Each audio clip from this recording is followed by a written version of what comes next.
먼저 오늘 본문 18절을 볼까요? 요한의 제자들과 바리새인들이 금식하고 있는지라 사람들이 예수께 와서 말하되 요한의 제자들과 바리새인의 제자들은 금식하는데 어찌하여 당신의 제자들은 금식하지 아니하나이까? 이렇게 질문하는 내용이 나와 있죠. 이 구절에 의하면 요한의 제자들과 바리새인의 제자들은 금식을 하는데 예수님의 제자들은 왜 금식하지 않는지 너무 이상해서 사람들이 예수께 와서 물은 겁니다. 사람들이 보기에 아주 이상했던 모양입니다. 당시에 공동체가 있었는데 공동체들이 다 금식하고 있는데 그럼 예수님을 따라다니는 그 공동체도 분명히 금식을 해야 할 텐데 예수 공동체는 금식을 하지 않는단 말이죠. 모든 종교에는 다 그런 면이 있죠. 이스라엘 시대, 예수님 시대에 국가가 정한 금식일들이 있었습니다. 그런데 그렇게 종교적 관습에 의해서 시행되는 금식 외에도 각 공동체마다 가지고 있었던 금식이 또 따로 있었습니다. 예를 들어서 이제 우리 교회 예를 들면 제가 이제 어느 날 갑자기 금식합시다 선포하면 이제 금식할 수 있는 거죠. 우리 신창교회 공동체가 가지고 있는 금식 있을 수 있죠. 그러니까 종교를 가지고 있었던 크리스천들이 다 금식하지만 교회마다 혹은 내가 속한 공동체마다 가지고 있는 금식일이 또 따로 있는 겁니다. 그렇게 종교적인 관습에 의해서 시행되는 금식, 공동체마다 가지고 있는 그 금식은 공동체에 속한 사람들이라 그러면 반드시 지켜야만 하는 겁니다. 18절에서 말하듯이 요한의 제자들과 바리새인의 제자들이 금식을 했던 것, 그거는 그 공동체들이 지키고 있었던 금식일이 있었던 겁니다. 모두가 다 금식하고 있으니까요. 일단 그 공동체 일원이 되기만 하면 무조건 따라야 했었던 규율이었기 때문에 예외 없이 모든 사람이 다 알 정도로 공동체의 금식은 유명했었습니다. 참고로 여러분, 요한의 제자들이 금식을 하고 있었다, 바리새인의 제자들이 금식을 하고 있었다 그랬는데 요한의 제자들은 요한 공동체의 일원입니다.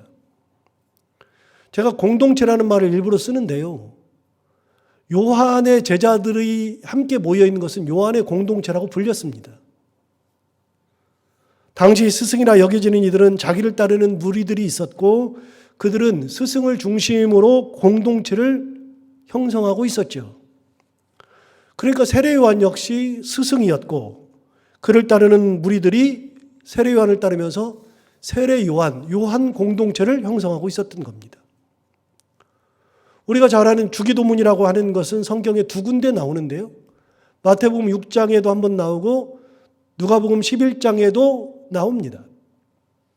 주기도문이 두 군데 나오는데 우리가 지금 흔히 하고 있는 주기도문은 마태복음 6장의 주기도문을 씁니다만 누가복음 11장의 주기도문도 거의 비슷합니다. 약간 빠지긴 했지만 그 누가복음 11장에 보면 그 주기도문이라고 하는 것이 어떻게 제자들에게 가르쳐졌는지에 대한 배경을 설명하고 있습니다. 누가복음 11장 1절에 보면 그 배경을 이야기해 주고 있는데요. 예수께서 한 곳에서 기도하시고 마치심에 제자 중 하나가 여짜오되 주여, 요한이 자기 제자들에게 기도를 가르친 것과 같이 우리에게도 기도를 우리에게도 가르쳐 주옵소서, 이렇게 얘기했죠. 예수님이 기도를 마치고 났을 때에 예수님의 제자들, 예수 공동체에 있었던 제자들이 물은 겁니다. 주님, 요한의 제자들, 요한 공동체에서는 요한이 자기 제자들에게 기도를 가르쳐 줍디다. 우리한테도 기도를 가르쳐 주옵소서. 그래서 예수님께 기도를 가르쳐 달라고 했기 때문에 가르쳐 준 기도가 주 기도문입니다. 주님께서 가르쳐 주신 기도라 그래서 주 기도문이죠. 여러분, 그러니까 주기도문이라고 하는 것은 왜 나왔냐면 요한 공동체 때문에 나오는 겁니다. 요한의 제자들이 가지고 있었던 기도문을 보고 있었던 제자들도 우리도 기도를 좀 할 수 있도록 가르쳐달라 그래서 주님께서 가르쳐 주신 기도가 주기도문이었으니까요. 그래서 지금 우리가 하고 있는 주기도문은 바로 요한 공동체 때문에 생긴 기도문입니다. 이것이 당시 공동체의 특징이었습니다. 공동체는 각각의 공동체마다 자기들이 가지고 있는 규율이 있었고 전통도 있었고 기도문도 있었고 생활 방법이 달랐고 금식일도 정하여서 지키고 있었던 겁니다. 그 공동체에 속한 자들이라면 당연히 반드시 그것을 다 지켜야만 했었습니다. 요한복음 1장에는 아주 재미있는 기사가 하나 나오는데요. 예수께서 세례 요한에게 세례를 받으신 후에 이곳저곳을 다니시면서 사역을 감당하고 있을 때 요한이 그의 제자들 중에 2명과 함께 서 있다가 그 예수님을 본 겁니다. 그리고 세례 요한이 자기 제자들 둘한테 뭐라고 얘기하냐면 이렇게 얘기합니다. 보라, 하나님의 어린 양이로다. 다른 성경에 의하면 하나님의 보라, 세상 죄를 지고 가는 하나님의 어린 양이로다. 하나님의 어린 양이더라고 고백하자 함께 있던 그 2 제자가 예수를 따르게 되었고 결국은 그 2 제자 중에 한 명이 요한의 제자였다가 예수의 제자로 바뀌죠. 그 제자 중에 한 명이 형이 있었는데 자기 형을 찾아가서 우리가 그 메시아를 만났다라고 고백하고 그 형을 전도해서 형을 예수님 앞에 끌고 왔는데 그렇게 동생의 말을 듣고 끌려와서 예수님을 만나고 예수님의 제자가 되었던 사람이 있었습니다. 그러니까 그 2 형제는 모두가 다 예수님의 12제자 중에 다 들어가는데 그 형, 동생의 전도를 받았던 형의 이름이 그 유명한 베드로고 그 동생은 안드레였습니다. 안드레는 누구의 제자였는가 하면 원래는 세례 요한의 제자였습니다. 세례 요한 공동체에 속해 있었던 안드레가 자기 형을 전도한 후에 형을 예수님의 제자로 이끈 것이죠. 여러분, 이게 당시의 공동체 사람들이었습니다. 공동체 사람들은 그 공동체에 속해서 자기 스승이 정해주는 규율대로 자기 스승이 만든 생활의 법칙대로 그렇게 살아야만 했었습니다. 우리가 신창교회에 속하면 신창교회 내규가 있습니다. 신창교회만 정하고 있는 내규가 다른 교회랑은 다른 내규를 가지고 있습니다. 우리가 그 공동체라면, 신창교회 공동체라면 그 내규를 따라야만 되는 거죠. 그러니까 당시에 요한의 공동체들은 요한이 정한 요한 공동체만의 규율이 따로 있었고 금식일이 있었던 것이죠. 그래서 요한의 제자들이 금식했습니다. 바리새인의 제자들도 그렇게 금식했습니다. 그런데 사람들이 보니까 예수 공동체 사람들은 너무나도 이상한 겁니다. 왜냐하면 요한의 제자들도 금식하고 있고 바리새인의 제자들도 금식하고 있는데 공동체마다 금식하고 있는데 예수님의 제자들은 예수 공동체 사람들은 금식하지 않았으니까요. 그래서 사람들이 묻는 겁니다. 자, 본문 18절을 다시 한번 볼까요? 요한의 제자들과 바리새인들이 금식하고 있는지라 사람들이 예수께 와서 말하되 요한의 제자들과 바리새인의 제자들은 금식하는데 어찌하여 당신의 제자들은 금식하지 아니하나이까? 여러분, 이해가 되잖아요, 이게 이제. 예수의 제자들은 금식하지 않기 때문에 너무나도 이상한 겁니다. 저는 이 질문이 정말 뜬금없는 생뚱맞은 그런 질문은 아니라고 생각합니다. 우리도 다 그렇게 질문을 하고 살고 있으니까요. 예를 들어서 여러분 이렇게 질문하지 않습니까? 아니, 다른 교회는 왜 다 저렇게 하고 있는데 우리 교회는 안 할까? 그렇게 질문하잖아요. 저한테까지 질문을 안 한다 할지라도 여러분이 속으로는 생각하잖아요. 다른 교회는 이것을 하는데 우리 교회는 왜 안 할까? 다른 교회는 저것을 안 한다는데 우리 교회는 아직도 하고 있을까? 다 그렇게 질문하잖아요. 저 교회 목사님은 저렇게 사시는데 왜 우리 목사님은 이렇게 하실까? 우리 다 그런 질문 하잖아요. 사람들이 예수께 와서 했던 질문이나 오늘날 우리가 신앙생활하면서 가지고 있는 궁금증 질문들은 거의 똑같습니다. 당시 사람들도 참 궁금했습니다. 도대체 예수님의 제자들은 왜 금식을 하지 않는지 이유를 알 수 없었습니다. 아까 말씀을 나눈 것처럼 예수님의 제자들 역시 요한의 공동체에는 기도문이 있는데 자기들은 없는 것에 대해서 궁금해했기 때문에 자기들에게도 기도문을 가르쳐달라고 했기 때문에 기도문이 간 것처럼 그들도 그렇게 똑같이 생각했습니다. 저 공동체는 있는데 왜 우리는 없느냐? 우리는 다 세상을 살아갈 때 기준이라고 하는 것이 있는데 그 기준이 뭐냐면 다른 공동체, 다른 사람들이 기준일 때가 있습니다. 그게 기준이라면 저것은 하는데 우리는 안 하는 게 이상한 것이고 저것은 안 하는데 우리는 하는 것이 이상한 것이고 저것은 저것을 지향하는데 우리는 이것을 지향하는 것이 이상한 것이고 전부 다 그렇게 살아가죠. 사람들은 날마다 기준을 가지고 살아가는데 대부분의 기준들은 전부 다 이게 기준입니다. 다른 공동체, 다른 사람들이 기준일 때가 있습니다. 그리고 자기들이 가지고 있는 그 답이 있습니다. 그 답에서 어긋나면 그 답에서 어긋난 다른 행동이나 다른 상황이 연출되면 그 상황이 궁금해지고 불편해요. 내가 가지고 있는 답이 아니면 불편해요. 이것을 반드시 해야 되는데 목사님은 안 하시면 불편한 거예요.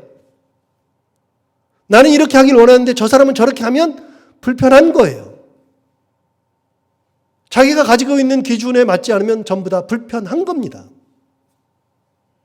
우리는 모두 자기가 경험한 것이 정답이라고 생각하고 살고 그렇게 해야 한다고만 생각하고 살고 그것에서 어긋나면 오답이라고 생각할 때가 많고 설령 오답은 아니라 할지라도 그 상황이 불편한 것이 사실이죠.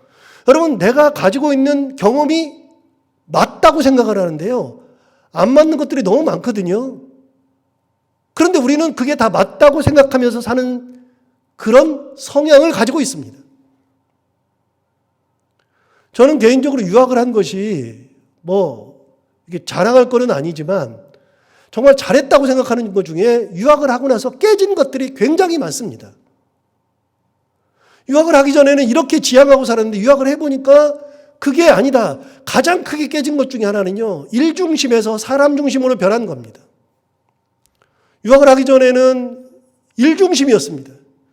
그래서 교회 일을 완벽하게 해야만 했고 누가 그걸 잘 못하면 화가 났었고 그것 때문에 시험에 들기도 했었고 그래서 사람을 일하는 사람과 일하지 않는 사람으로 구분했었습니다.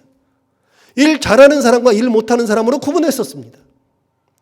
그래서 일을 못하면 그러고 살았습니다. 사람들을 굉장히 다그쳤습니다. 제가 맡고 있는 청년들 굉장히 많이 다그쳤고 바보 멍청이라고 했었고 무시하는 말도 했었고 그랬었습니다. 심지어는 제가 맡고 있는 교구의 권사님들마저도 그렇게 하면 권사가 돼가지고 그게 뭐냐고 그 30대 중반도 안 된 나이에 그런 식으로 하고 살았습니다. 그러고 나서 유학을 가서 보니까 정말 중요한 것은 일 중심이 아니라 사람이 중요하다는 것을 깨달았습니다.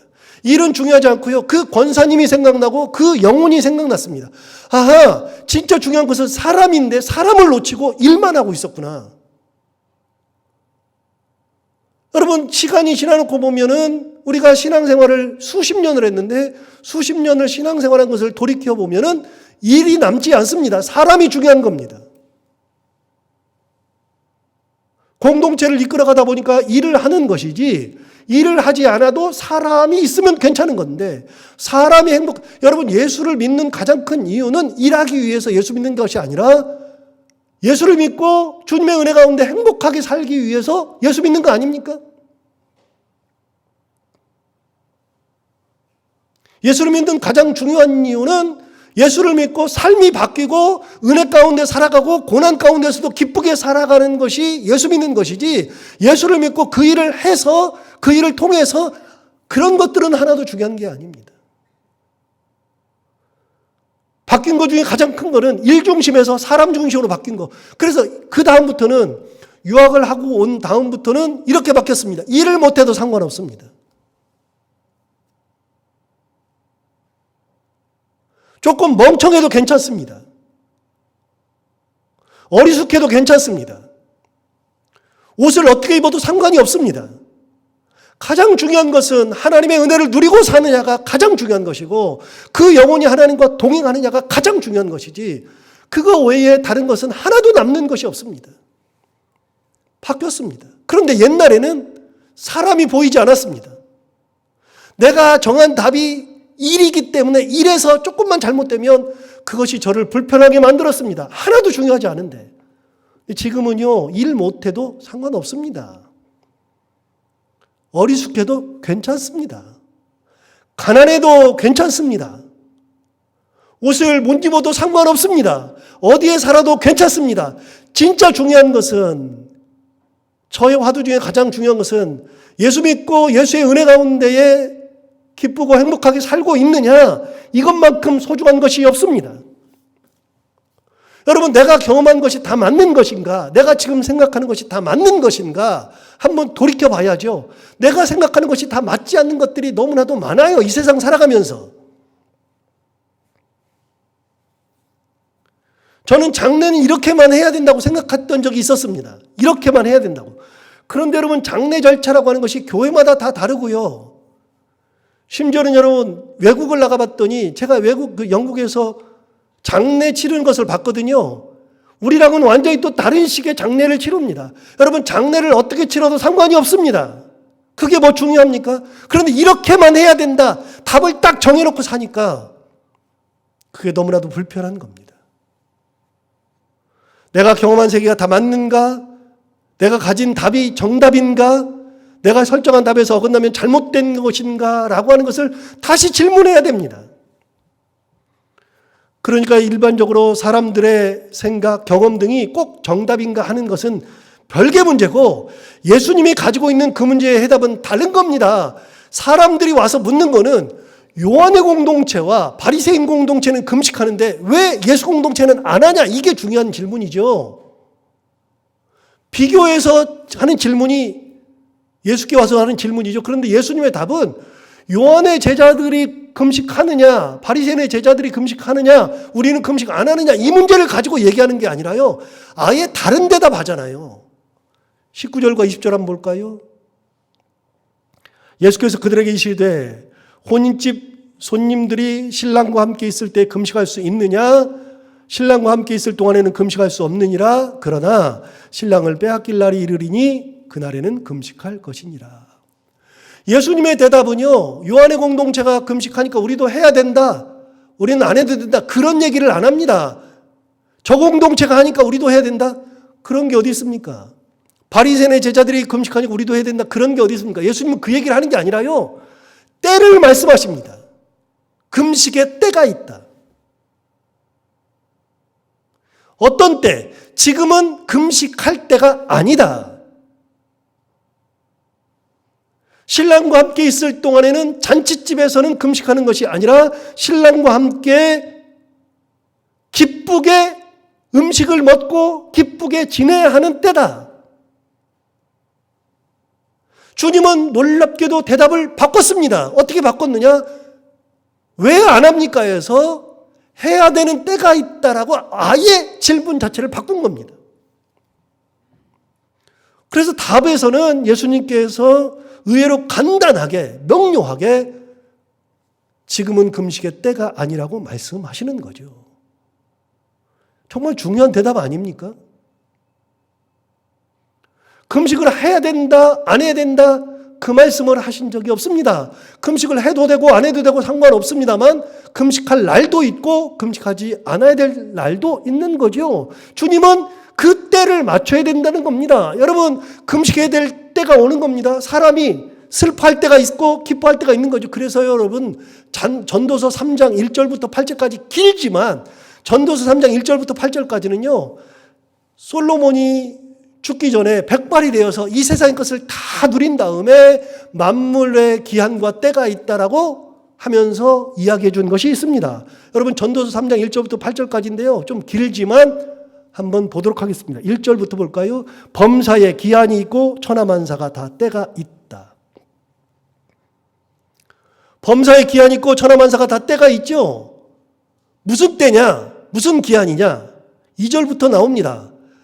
날 때가 있고 죽을 때가 있으며, 심을 때가 있고 심은 것을 거둘 때가, 뽑을 때가 있으며, 죽일 때가 있고 치료할 때가 있으며, 헐 때가 있고 세울 때가 있으며, 울 때가 있고 웃을 때가 있으며, 슬퍼할 때가 있고 춤출 때가 있으며, 돌을 던져버릴 때가 있고 돌을 거둘 때가 있으며, 안을 때가 있고 안는 것을 멀리할 때가 있으며, 찾을 때가 있고 잃을 때가 있으며, 지킬 때가 있고 버릴 때가 있으며, 찢을 때가 있고 꿰맬 때가 있으며, 잠잠할 때가 있고 말할 때가 있으며, 사랑할 때가 있고 미워할 때가 있으며, 전쟁할 때가 있고 평화할 때가 있느니라. 굉장히 길게 설명하죠. 그런데 여러분, 굉장히 길지만 이거는 컨셉이 단순한 컨셉입니다. 어떤 컨셉이냐? 두 가지의 때는요, 두 가지 다 완전히 반대 상황입니다. 태어날 때, 죽을 때, 심을 때, 뽑을 때, 전쟁할 때, 평화할 때, 사랑할 때, 멀리할 때, 찾을 때, 잃을 때, 지킬 때, 버릴 때, 찢을 때, 꿰맬 때, 잠잠할 때, 말할 때, 컨셉이 굉장히 단순합니다. 둘이 완전히 반대 상황입니다. 완전히 반대 상황인데 반대 상황에 맞게 행동할 때가 있다. 굉장히 단순한 컨셉이잖아요. 그런데 그 반대 상황에는 반대 상황에 맞는 일을 해야 돼요. 여러분, 사랑할 때가 있고 멀리할 때가 있고 잠잠할 때가 있고 말할 때가 있죠. 여러분, 잠잠해야 하는데 갑자기 말을 하기 시작하면 그건 잘못된 거죠. 말을 해야 될 때 그때 침묵하면 잘못된 거죠. 상황에 맞게 그렇게 해야 합니다. 저는요, 이걸 보면서 무슨 생각을 하냐면, 제가 고집이 센 편이잖아요. 한번 정하면 잘 변하지 않고요. 신앙생활도 어떤 때 보면 제가 고집으로 하는 거 아닌가 이런 생각을 할 때도 있습니다. 진짜.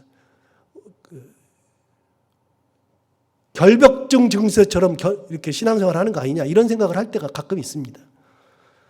저는 고집을 많이 부리고 살았고요. 지금까지도 고집을 부리면서 살았는데요. 그런데 나이가 들어가면서 점점 느끼는 것 중에 하나는요, 고집을 꺾을 줄 알아야 되겠다라는 생각을 굉장히 많이 합니다. 그래서 고집을 많이 꺾으려고 노력합니다. 그렇다 그래서 항상 꺾을 수는 없는 거고요.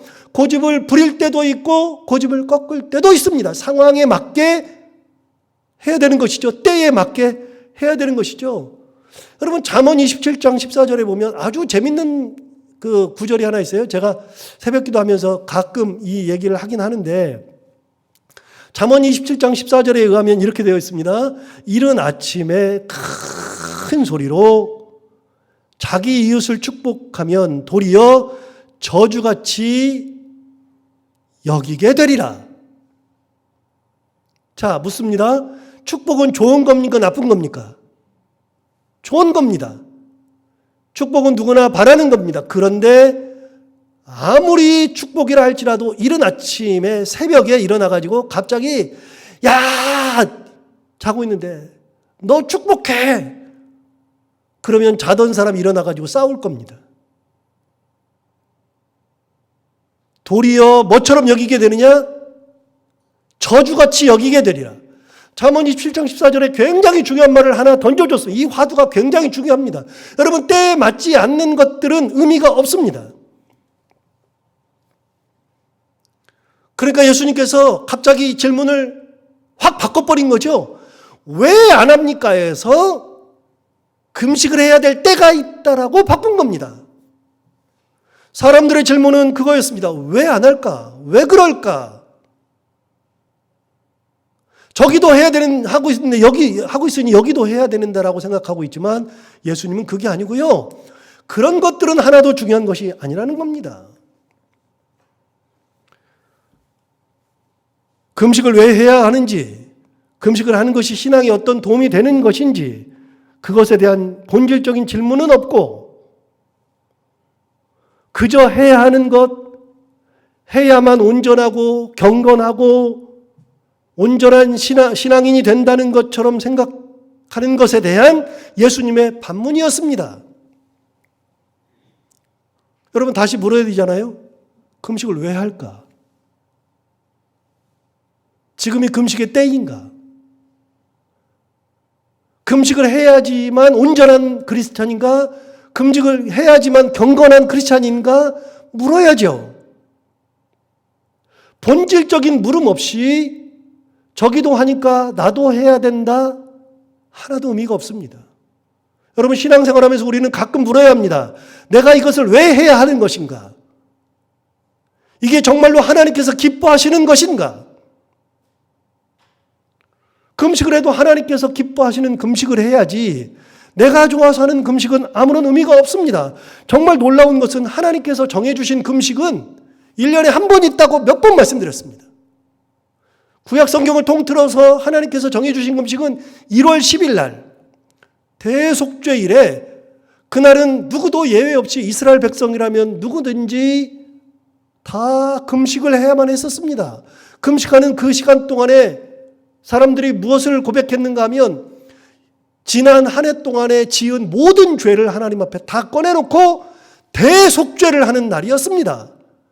그날 하루만큼은 대제사장이 지성소에 들어가서 법궤 앞에서 하루 종일 금식하면서 하나님 앞에 무릎 꿇고 민족의 죄를 고하며 하나님의 은혜를 간구하던 그날만 하나님께서 금식하라고 말씀해 주셨습니다.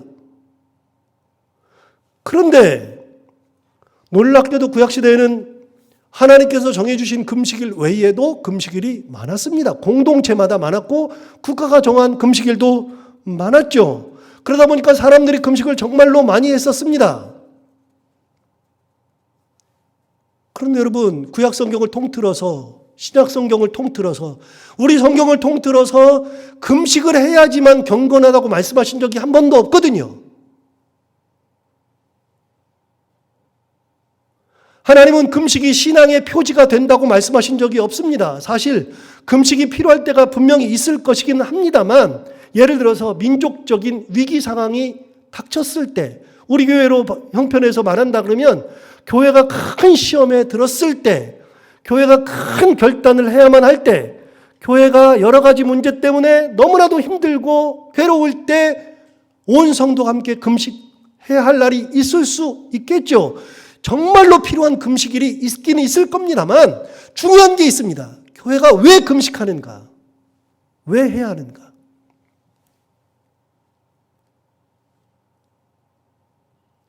이들의 질문을 보십시오. 이들의 질문은 다른 사람은 하는데 왜 당신의 제자들은 안 합니까? 남들을 의식한 질문이요. 신앙 패턴에 대한 질문이지 결코 본질에 대한 질문이 아닙니다. 크리스천들이 본질을 잊어버렸을 때는 이런 것에 휘둘리는 겁니다. 자꾸만. 엉뚱한 것으로 신앙이 있다 없다를 따지게 됩니다.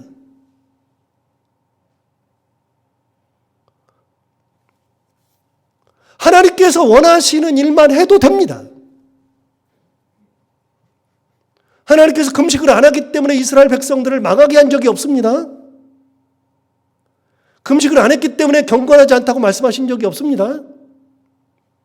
여러분 하나님께서 원하시는 것은 그런 것이 아니죠. 하나님이 원하지 않으시는데 금식할 이유가 뭐 있습니까?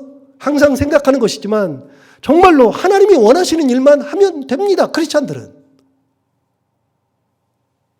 우리가 예배를 드리죠. 오늘도 이렇게 와서 예배를 드리죠. 생명처럼 여기고 예배를 드립니다. 당연합니다. 그런데 더 본질적인 질문을 하나 할까요? 여러분 만약에 하나님께서 우리가 드리는 이 예배를 받지 않으신다면 뭐하러 드립니까?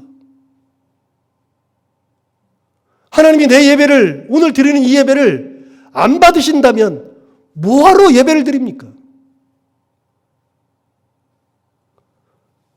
가인은 예배를 드리고 살인을 저질렀습니다. 하나님께서 자기 예배를 받지 않으셨기 때문입니다. 왜 동생은 받는데 내 제사는 왜 안 받느냐? 화가 났습니다. 그리고 그 화풀이를 엉뚱하게 자기 동생 아벨에게 했습니다. 그리고 아벨을 죽였습니다. 여러분, 예배 드리고 살인한 겁니다. 돌아봐야죠. 내가 온전한 예배를 드렸는가? 하나님께서 받으시는 예배를 드렸는가가 중요한 것이지, 예배의 행위가 뭐 중요합니까? 온전한 예배를 드리는 것이 중요한 것이지. 사울왕은 예배를 드리고 버림을 받았습니다. 7일이나 잘 기다렸는데 마지막 순간을 버티지 못하고 자기가 스스로 예배를 드렸다가 버림을 받았습니다. 물론 그 전쟁을 이겼습니다만, 전쟁을 이긴 게 무슨 소용이 있습니까? 하나님께 버림을 받는데 하나도 중요하지 않습니다. 그러기에 여러분, 예배를 드리는 그 자체 행위보다 더 중요한 것은 하나님이 기뻐하시는 예배를 드리고 있는가? 내가 오늘 온전한 예배를 드리고 있는가? 하나님이 나를 받으시는가? 그래서 예수님께서는 마태복음 5장 23절부터 24절까지 아주 중요한 말씀을 하고 계시거든요.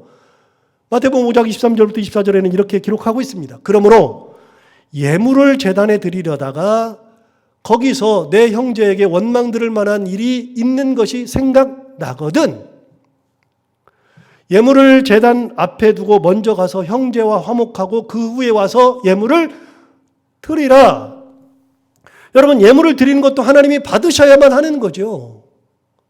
여러분, 예물이 중요한 게 아니라요, 예물이 하나님이 받으셔야 그게 예물이죠. 하나님이 안 받으시는데요. 하나님이 안 받으시는 예물을 뭐하러 드립니까? 진짜 쓸데없는 짓을 하는 것입니다. 예물보다 더 중요한 것은 하나님께서 예배 드릴 때 형제와 화목하고 와라, 화해하고 와서 예배를 드리라, 예물을 드리라 했으면, 진짜 중요한 것은요, 원망 들을 만한 일이 있는 줄 생각날 때 원망을 해소하고 와서 예물을 드리라. 이게 중요한 거 아닙니까? 하나님이 받지 않는 예물을 뭐하러 드리죠? 하나님께서 받지 않는 헌신을 왜 하고 있죠? 하나님께서 원하시지 않는 쓸데없는 짓을 왜 하고 있죠? 하나님이 받으셔야죠. 받으셔야죠. 그래서 우리는 항상 물어야 합니다. 하나님이 기뻐하시는 일인가? 하나님이 원해서 하는 것인가? 아니면 내가 좋아서 하는 것인가? 하나님의 마음이 어디를 향하고 있는가를 물어야 합니다. 그래서 우리는 하나님이 원하시는 일을 해야 되죠. 금식 자체가 중요한 게 아닙니다. 왜 안 합니까가 아니라 금식의 때가 있는 겁니다. 하나님께서 원하시는 때, 하나님께서 받으시는 때, 그때 하는 거죠. 그때. 다른 거는 하나도 중요치가 않습니다. 자, 본문 21절과 22절도 계속해서 볼까요? 생배 조각을 낡은 옷에 붙이는 자가 없나니 만일 그렇게 하면 기운 새 것이 낡은 그것을 당기어 헤어짐이 더하게 되느니라. 여러분 보세요. 생배 조각을 낡은 옷에 붙이지 않는데요. 생배 조각을. 그러면 기운 새 것이 낡은 것을 자꾸만 끌어당긴대요. 약하니까. 그래서 헤어짐이 더하니까 그렇게 하면 안 된다. 예수님 이 말씀하셨어요.